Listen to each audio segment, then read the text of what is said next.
Hello, everyone. Good to be back here with you on Saturday, February 28th. This is another vlog update of my life. So, there's a regime change war in Iran.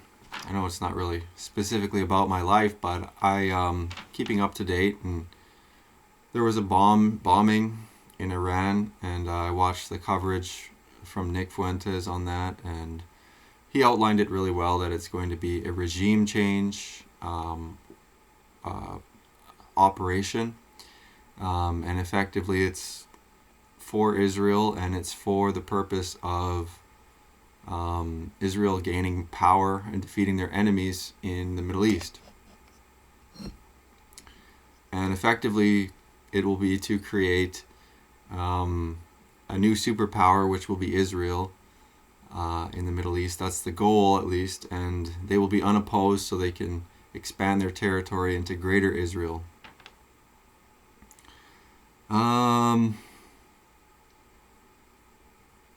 Next, this girl that I'm texting in the U.S. I matched her on Hinge. I changed my location to Alabama because I live in Canada, and I changed my location and matched with this girl, and I've been talking to her, and I'm always surprised when she keeps talking to me. So very surprising. But this girl wants kids, so I'm kind of on the fence at the moment because it makes me nervous. Like, initially I want kids as well. I'm 30 years old, like, you know.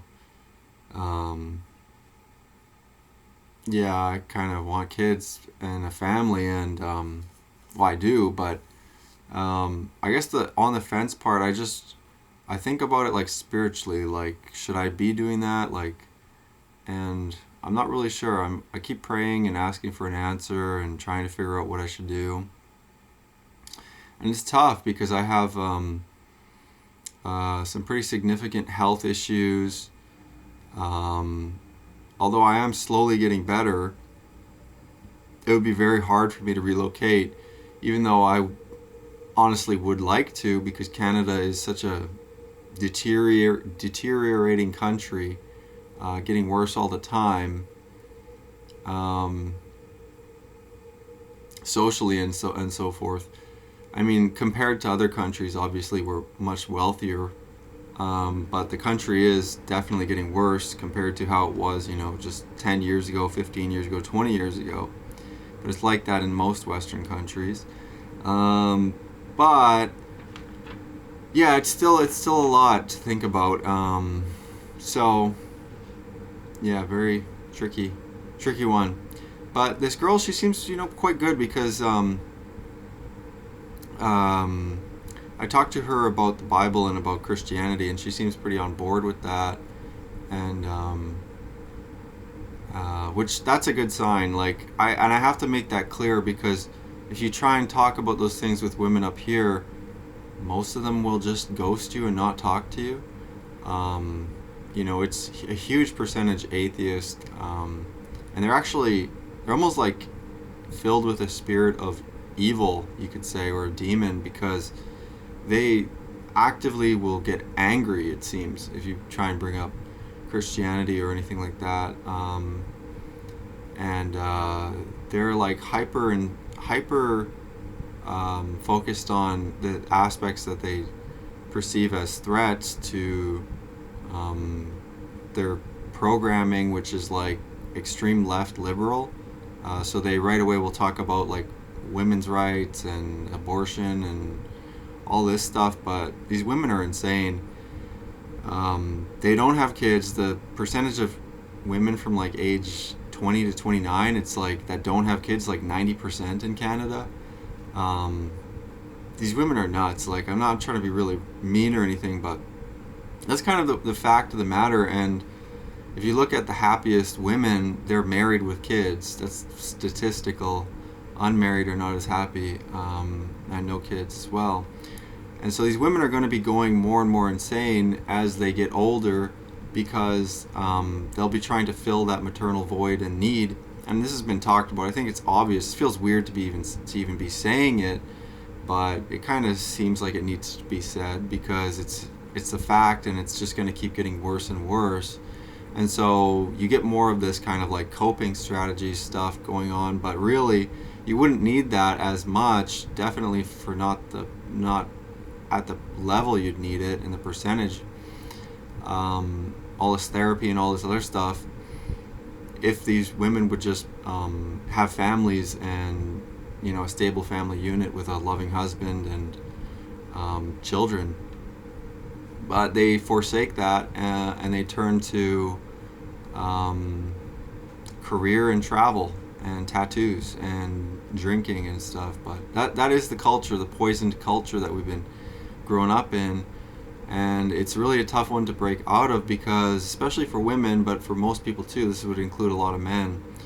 Men are less like this, but they just do what other people do, quite literally. And it's really hard to not do that. The social pressure is extremely strong for people. So anyway, I'm talking to this girl, and she seems, you know, pretty good. No one's perfect, obviously, but so I will see what happens. I'm kind of like waffling, which is not a good thing. Yeah, it's not a great thing. And also, I don't want to lead anybody on to. It's funny because it's like if I raise my standards, for myself, sometimes it feels like pointless, but like if I raise my standards for myself of what I want to do for other people, it feels kind of pointless sometimes. You know what I mean? It just feels like the standard for everything is so low. I shouldn't be laughing, but I don't know how else to respond to that. But anyways, so this girl had asked if I had kids, and I had told her, yeah, I have. It's likely that I have a child with this other girl who I talked about in my other video, but she there was this whole thing where she was like saying that we had a child but didn't, or we did but we didn't, and she was like changing her mind about it, and it was kind of like it was a lot, like it was really confusing for me, but I think we do. And I texted her to actually apologize, and it was actually very hard to apologize. It wasn't like super hard, like it was less hard now because like I pray a lot more now, I read the Bible now a lot more, and the big thing is I believe more, like my faith is stronger, and so when you believe and you have faith, it actually entails that you have to do things that are harder, that are difficult, that are not like self-centered and selfish and easy to do from a self-protective perspective, which would be like a very selfish perspective. It entails doing things like saying, please forgive me, I made a mistake, things like that. And that's actually very hard to do.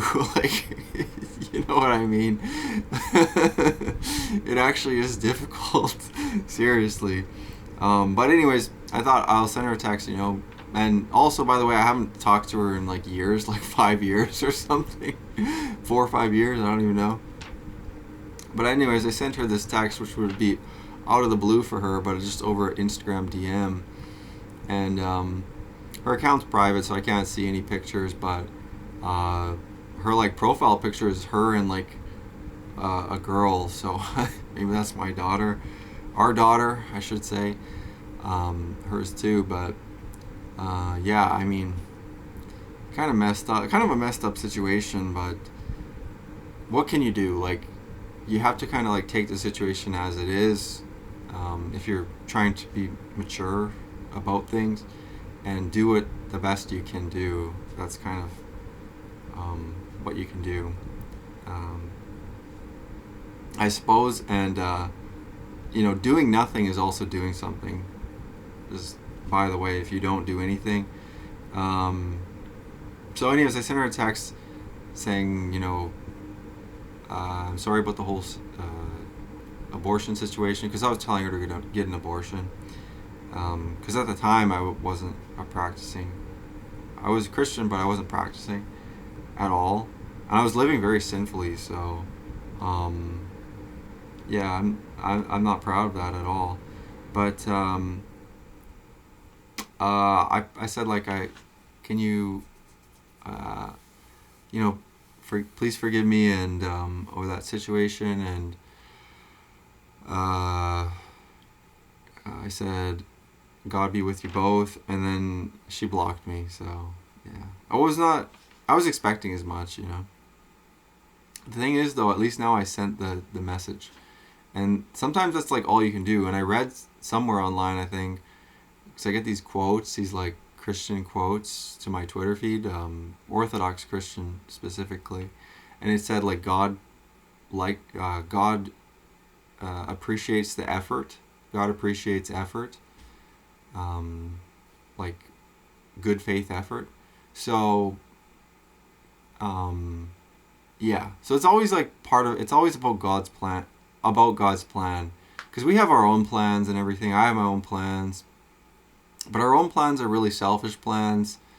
Um, when it comes to us, like, and this would apply to a lot of people. I'm not trying to be rude or mean, but you know, getting more sex, getting more money, getting more power, getting more status, people liking us more, um, being more skilled at something. A lot of these things, they're just kind of like selfish things, and everybody does them, so it seems like they're not really selfish. But I mean, our generation and our world is really amoral. A lot of us, not everybody. But anyways, amoral meaning no morals, like having no morals, and morals is just right and wrong. And some people, they don't even have like a concept of that. I know for me, I didn't really have a very good concept of that for a long time. It was hard to figure that out for me for a long time. But it is a part of your philosophy and your worldview, and everybody has a philosophy, whether they state it explicitly or know it explicitly. But for some people, it's very like simplistic. Of just be a nice person, or don't be a dick. That's kind of like some people's philosophy and how they operate throughout the world. But there's a lot of things going on in the world, and they impact us, right? And it interacts with what we believe, and we interact with the world. But anyway, I saw my mom today. I went over, and it was nice. She made me, or she had made chili, and I had some chili, and then I was talking to her about this book. I bought this book. It's called Operation Gladio by Paul L. Williams, The Unholy Alliance Between the Vatican, the CIA, and the Mafia. And wow, what a book. Already in the first chapter, I was like, whoa. The first chapter was a little bit tough to get through at first because there's a lot of names, a lot of dates, and my reading and everything is kind of poor. Like, I used to be a very good reader, but I did a lot of drugs. I've had a lot of concussions. I went through a lot of trauma and everything, and also I think like long COVID or whatever, something with the COVID vaccine or COVID, long COVID.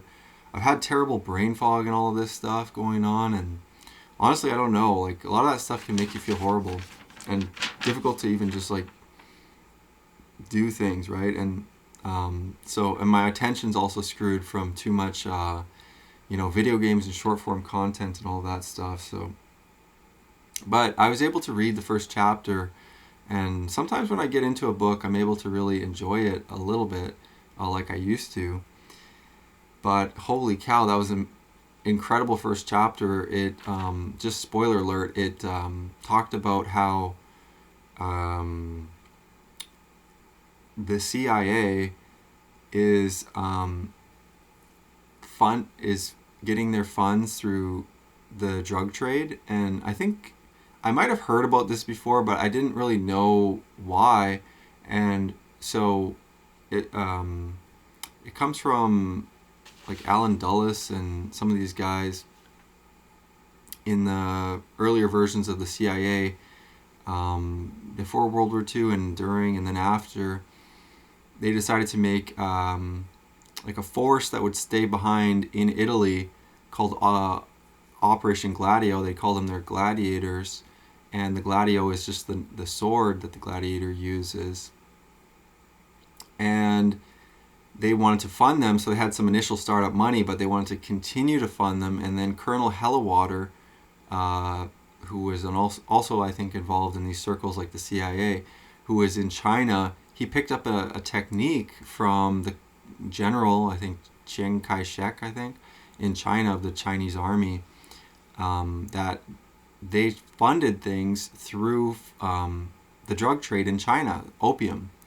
And so they picked up this idea to fund Operation Gladio through a drug trade of funding, I think, heroin or supplying heroin and these things in the States, like in Harlem and these places in the States. So it's actually the CIA was getting drug money to fund their political operations,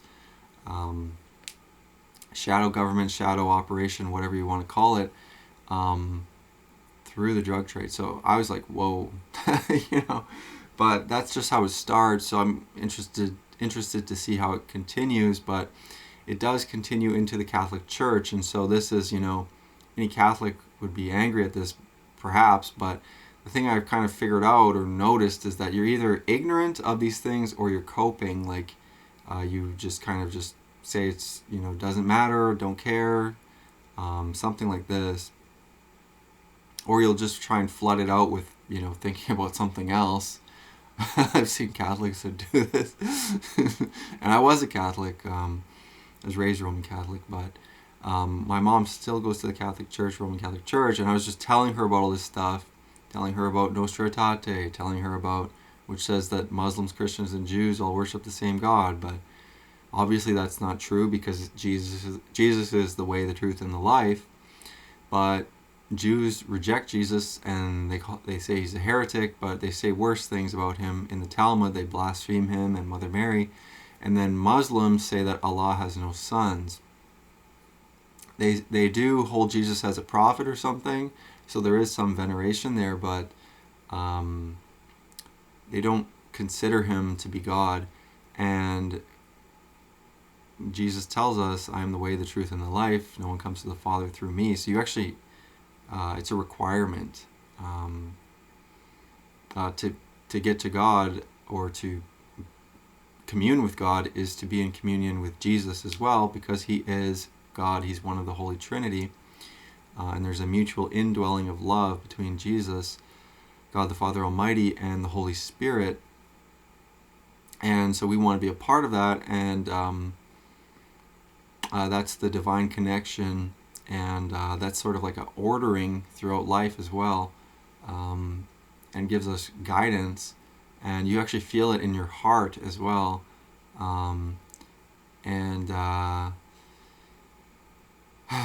I was just telling her that, you know, that's precluded from this doctrine. These doctrines are essentially, they're evil, but it could be traced back further to like 1054, the Great Schism, where the Roman Catholic Church broke away from the Orthodox Church, or from the Catholic perspective, they would say that you know, the Orthodox broke away from the Catholics or something. But if you get into the perspectival stuff, it gets a little bit confusing. But the gist of it is that there was a split, and then now there's been, you know, other things going on, but some big ones more recently is that in the 1830s, and this is confirmed in the Epstein files, the Vatican gets their funding from the Rothschilds. So the papal bankers, the Pope's bank, the Vatican Bank, they get their money through Rothschild loans from starting in the 1830s. So it's essentially infiltrated. The Catholic Church is infiltrated, and the doctrine reflects that, and it's turning into this like I don't know what you would really call that, like syncretist or perennialist type of philosophy, where everything just kind of leads to God, and you know, as long as you're a good person, quote unquote, and you want peace and you want love. It's all good, all the religions are going to God. And Pope John Paul II held the Council of Assisi in 1986, which was, in Assisi, Italy. And they had people from like all the world major religions come and pray together and quote worship together and do worship services and pray to God together. But it doesn't work like that. Like, that's the weird thing. And and this is the tough thing for people, is that authority figures are not always like good. Like, they're not always good. Like, it's kind of a funny thing to me, but you'll kind of realize this, if you're older, if you get older. Authority figures, a lot of times they're very much human, and they're not actually as good as they maybe claim to be, because, human beings are sinners, even though a lot of people don't accept that. But, and actually it's kind of more egregious than that, because people in some of these positions, especially ones where they're leading people spiritually, they're effectively lying and taking advantage of people. And sometimes it's kind of weird, because you don't know if they believe it or not, if they're bought into it fully or not. Because if they are, then they are deceived themselves. But if they aren't, then they are just deceiving. So there's some leniency, you could say, if they're deceived themselves, because then they would just be incompetent, right? Or there would be some sort of like a spiritual matter, or potentially something else. But likely they're just, they've sold out to the devil, for money, for whatever reason, for status, for power, whatever reason. But they're using their position, their station, to convince other people to do things that are actually not in their best interest, that are not spiritually good. And it gets really confusing too, because then you have people that say, well, look, we've done good things, right? And it's like, okay, but that's the same argument that a lot of like Freemasons use, or Italian mafia use too sometimes. I mean, and it gets into like pretty sketchy territory, you could say, because then it's hard to really tell. And what is your standard then? Well, is your standard just going to be that, oh, well, we made some donations, we funded orphans in Africa? That's literally what my mom was telling me. And I was like, that's like a tricky conversation, because then you have to really wonder about, well, what is good, right? What is the good option? And that legitimately does get to be a tricky conversation. And you really do need to have faith once you start to get into that territory. And it's weird, because we all get into that territory all the time. People just don't think about it, or don't talk about it, or don't care, or something like that. But, yeah. But anyways, I told her that she should change churches, and then she seemed to get kind of upset, but I mean, I just held firm and told her, I told you the reasons and everything, so.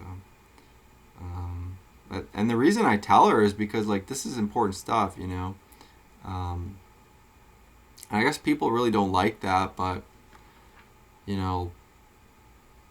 I think someone has to do it, like, and if that's the thing too, it says in the Bible as well that, you've been told, and you can tell the weather outside, you can't decide on this.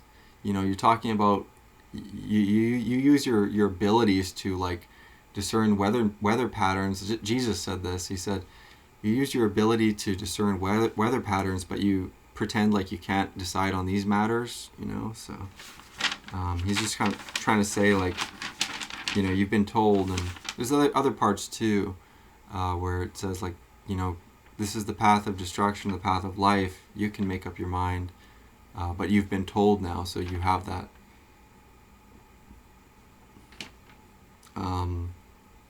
imperative, you could say. So anyway, now, but it was good, and I gave my mom a hug at the end, and it's it's still a tough relationship with my mom, but I mean, honestly, she really is trying, so I appreciate that. And I was trying to tell her that she has to try and get a house, like not a house, but like look for a place to live, because she's homeless and staying at my aunt and uncle's house while they're away, and it's really hard. And I told her, like,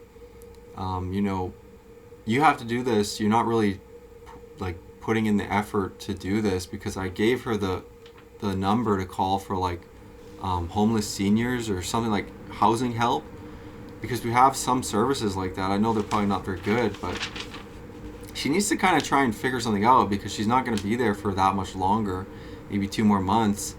And if she those services have like wait lists and stuff, so it's like important to at least find out what the options are, and if there's a wait list, and what the time is, so you could put your name on it, so that if it does take a year, if it takes longer, at least you're on the list now, and you're not just like waiting till the last second when everything's falling apart and your heart's pounding and your anxiety's through the roof. Then you get motivated to do something. That's how my whole family functions, and it's just not healthy. And that's how they have functioned in the past. But I mean, I've gone through all this like psychology training and everything, and I mean, it's so obvious too at the same time, but it's just people don't want to hear it. They don't want to listen. They don't care.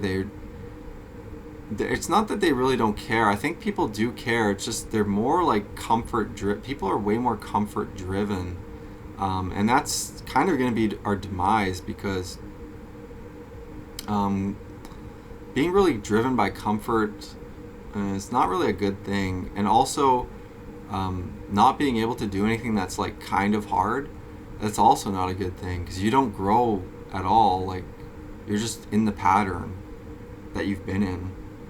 But I understand. She's old though, so she's like 67. But I said, it's hard for me to relax when you don't have a place. It's hard for my brother to relax when you don't have a place. Like, you're putting stress on other people. And that's the thing that actually makes me angry, and that I dislike, when someone's a coward, or someone's not able to deal with their own issues, and they're like in a permanent victim state.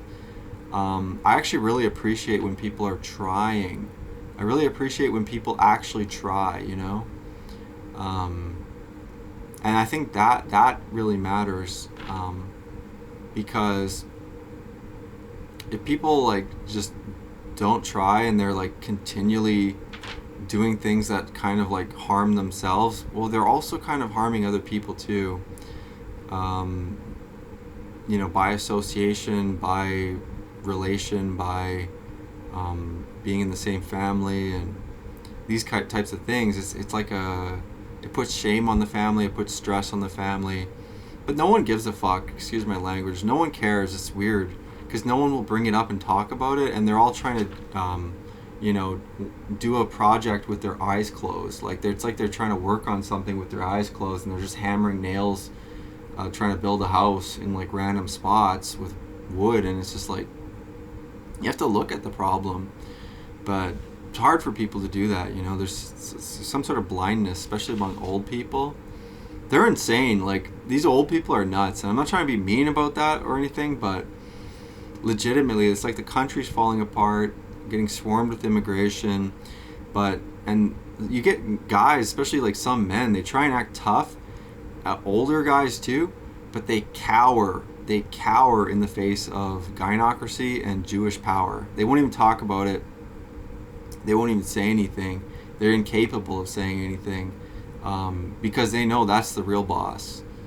Maybe they'll try and be tough to a woman, but they will not say anything against Jews. Why? Because Jews have them by the balls, with their work, with their job, these types of things. They know they'll get fired. It's like, I was telling my mom today, there's a new caste system in Canada, or a tiered system, where Aboriginals or Indigenous are at the top, non-whites are in the middle somewhere, and then whites are at the bottom. And I say this because you get job advertisements for like U of T. I saw one today on Twitter. They wanted a math professor. Excuse me. They wanted a math professor, but they said specifically it says on the applications, no Caucasians. No whites, you know. Imagine if you put no blacks. Right? But you could do it if it's against whites. That's because whites are at the bottom rung. And the weird thing too is that whites are like self-imposing it as well. They're so guilt and shame driven and programmed that way that white people will literally back it up. Like it's a narrative, by the way, if you don't understand that, but they'll back up the narrative and say, well, what about slavery? What about colonization? What about women's rights? What about the Holocaust? Like, this is programmed into these people. And they will literally back it up, even though it's to their detriment and it's so obvious. Dude, what can we do? It's like we're screwed because that stuff is real. The effects of that are real. Like, I laugh because I don't know what else to really do, but the effects are real and the country's getting screwed so hard. That's been the point. That is the point. Okay, anyway, that's kind of a rant. But yeah, I was just telling my mom to change churches and find a place to stay. I hope she does. I pray for my family. The Bible study went well. I've been doing a Bible study for the guys at my church. It's really open to anyone, but it's just guys that come. If women were to come, I might make a guys only and then a mixed. But so far it's just been guys. And the reason is that there needs to be kind of like a mixed, gender specific space, like guys only or women only, because you get a different dynamic. And I think women don't understand this, because a lot of times women want to be a part of that stuff. They're interested in the energy and everything, and they're interested in the fun and the conversations and whatever. But then they come into this space, and it's not really too much offense to women, but they ruin it. And I think it's not really their intention, obviously, but I think they also just don't understand, probably a lot of them, especially younger ones. But the reason they ruin it is because, for one, they don't understand like a male conversation, and for two, men have to nerf, or they don't have to, but a lot of men will nerf their opinions because there's a woman present. And then another one is that there becomes sexual tension as well. And the effects of it, even if one person is like, okay, well, I'm not attracted to this girl, there's no sexual tension here, and I'm just talking as I am talking, but your friend could be attracted to her, and so he can instantly start to act weird, and so it's a dynamic change. And the other thing is, there's a lot of times women will talk too much. This is just obvious. Like, people know this throughout history, but no man will tell a woman to shut up these days, because there's been a campaign against it. And so what you get is a lot of women that will just keep talking, and they don't really understand. Some of them do. It's very rare, but a lot of them just do not understand, and they have a lot to say a lot of the times. Not always, but they'll just talk a lot. And yeah, it's a tough one. And also, like everybody, I think a lot of women, they really like the attention. They really like the validation. A lot of guys are simps too. So anyway,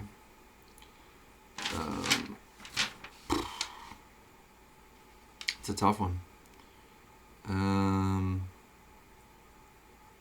not trying to say I'm some perfect guy, but I try not to be a simp, like, that just means a guy who's like really fawning over women and agreeing with everything she says and being like a white knight, trying to defend every position she has and laughing at her jokes even when they're not funny. But anyways, people know about this stuff by now. But the Bible study went well, and there was like 4 guys that showed up, and I hesitate to say that we're friends. I don't know.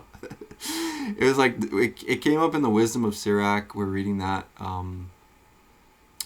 book in the Bible. There was it's about friendship. There's a thing about friendship on like verse 6 or something, or sorry, chapter 6. Excuse me.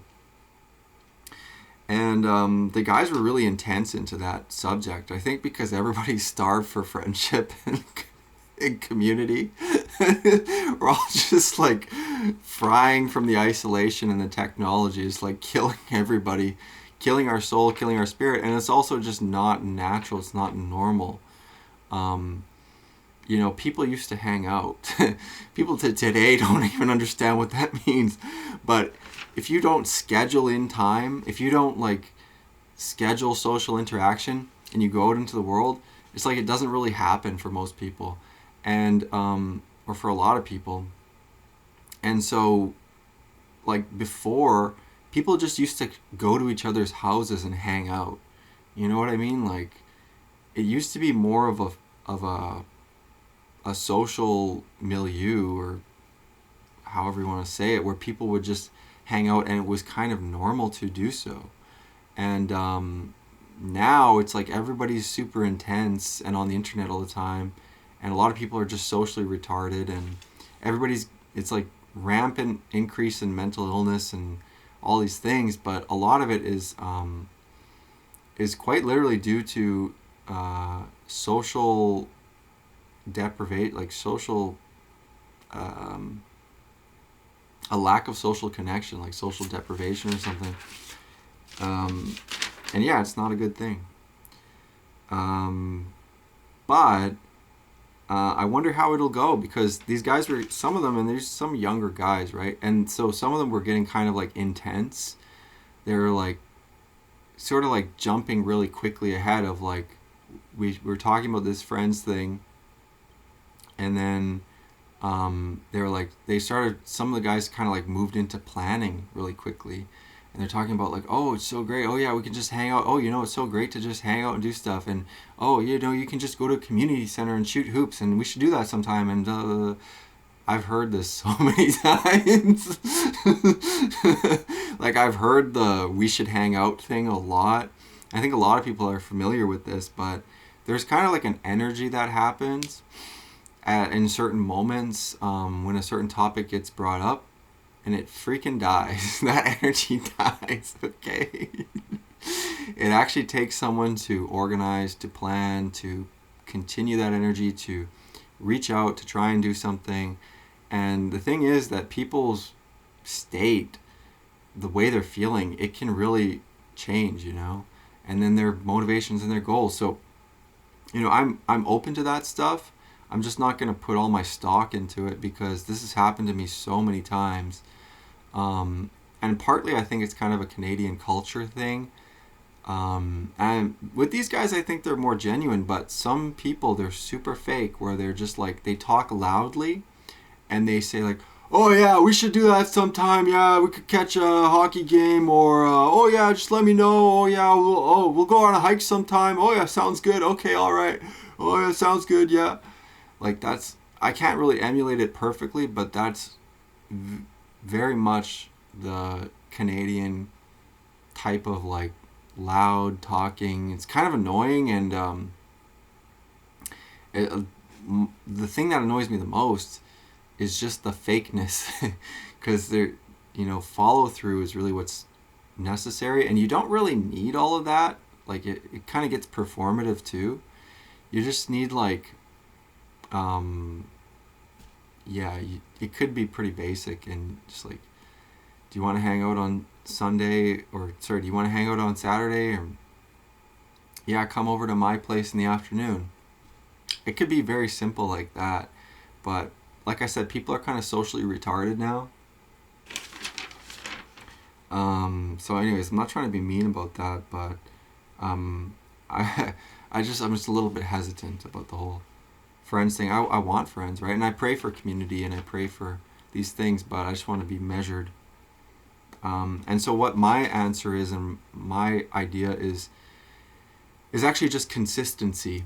So I've always really wanted a Bible study, and I had one for quite a while at my old church, but that one was weird, and because there was all these constraints put on it by the priest and then by the Knights of Columbus, they were tried to get involved, and it kind of turned out a little bit weird. But we did get a little bit of what I was looking for, and I think what people were looking for, which was just a place to talk about important issues with other men, and it's really an important thing. But my idea is just to have a Bible study be consistent week to week to week to week, and like I will do it. I will just put it on, have it be at a certain time, and make it happen each week, and it can just be me. I send out a reminder. It's just on Discord.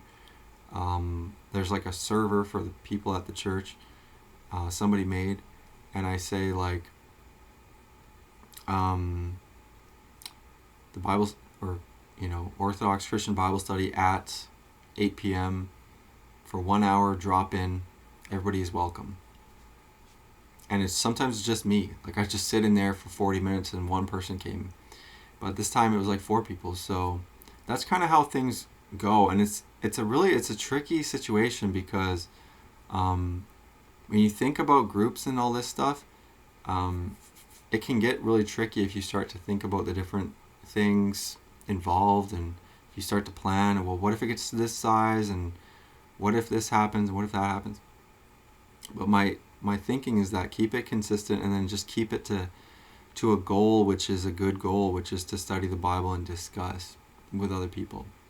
And that's how I keep it, because I think there's a good spirit that flows from there, which is God. And the point that we have, at least I try and have that point and remind people, is that God is generative, and we're trying to be closer to God. God is a spirit of love. He's also peace, joy, and ineffable beyond that. But that's what we're trying to do, right? So, anyways, how will it go? I don't know, but I'll keep doing the Bible study. So, I've been reading the book Operation Gladio. It's very good. My rent is getting increased by like $16. I pay $890 for a 2-bedroom townhouse. It's actually a former crack house. I literally found a crack pipe above the closet. Or my mom found it. It was like a used crack pipe. And then I found like a little coin, like a medallion that said Cocaine Anonymous 1 year. And I mean, good for that person for going to the program, but yeah, this was a former crack house, and I mean, that's just crazy, Yeah, but that being said, it's what I can afford. It's the most affordable, and it's also good because it's like kind of like an entire house. I mean, it's a shared backyard, but I have a washer and dryer. I have a bathroom that's good, good enough, and it's quiet, pretty quiet. It's not super quiet, but it's fairly quiet, and it is in a bad area. It's in like a very, crime area, crime-ridden area, I guess you could say. But I don't really get bothered too much. Although people do ask me for like a cigarette and stuff, but that's okay. But the rent is going up by $16, which is not too bad.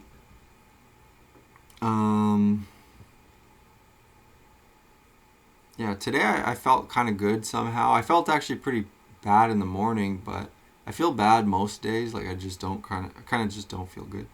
But I feel kind of good now, at least for the last few hours. So thanks be to God. I've been selling stuff, and I'm selling it to give the money to the poor. I'm not trying to like exalt myself by saying that. The only reason I say stuff like this is because I think it's in some ways it's kind of important to try and set an example for some people, but I want to be careful about it, not saying like, oh, look at me, like I'm so great, I'm such a good person. It's like, no, I'm a sinner, we're all sinners, and I'm selling my stuff because Jesus tells us to do that. And sometimes I think about stuff too much, and I'm like thinking about the consequences, and I'm thinking about, oh, well, I don't want to sell this because I still want to use that, and but I never actually use it. So I'm just trying to like do stuff a little bit, at a time, and just start on stuff too, even though it's not like a perfect plan or something. But so I sold my snowboard, I sold the boots, I sold the goggles, I sold my guitar, and I sold I think that's it.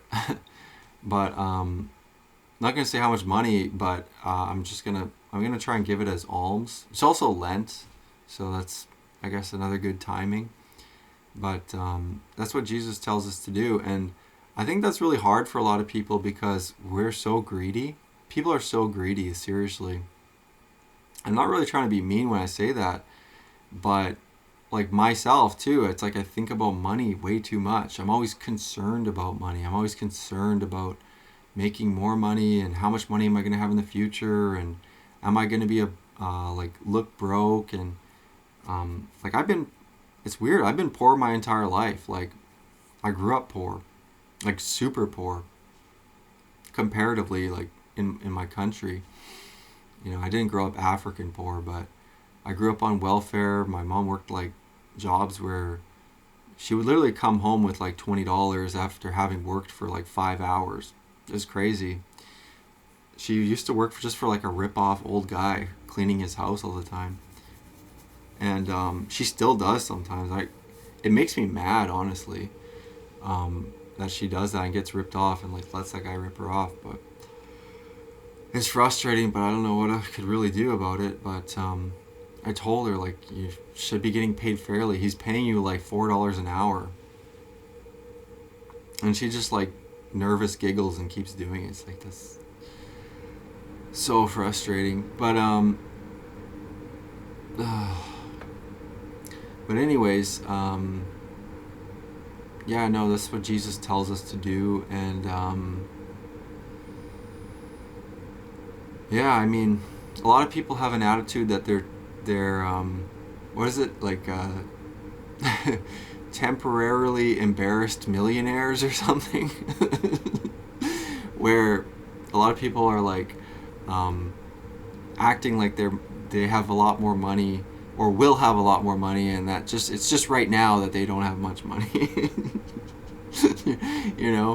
But if you look at the stats, I mean, a lot of people are poor. So I'm not saying that's a great thing or anything, but I'm not trying to really put down people who have money, but it does tell us in the Bible that you sell your things and follow me. So he's very clear about that. He said it's easier for a rich man. It's easier for a camel to go through the eye of a needle than a rich man to get into heaven. The Aramaic actually translates that differently. It translates it not camel but rope. It's from the Aramaic word. So it may be a mistranslation to say camel. I know it's a really famous one, verse, but it might be a rope. But I think the principle is the same. That it's actually hard to get into heaven if you're rich. Reason being is because you store up. Your heart is where where you store your treasures is where your heart is. So yeah.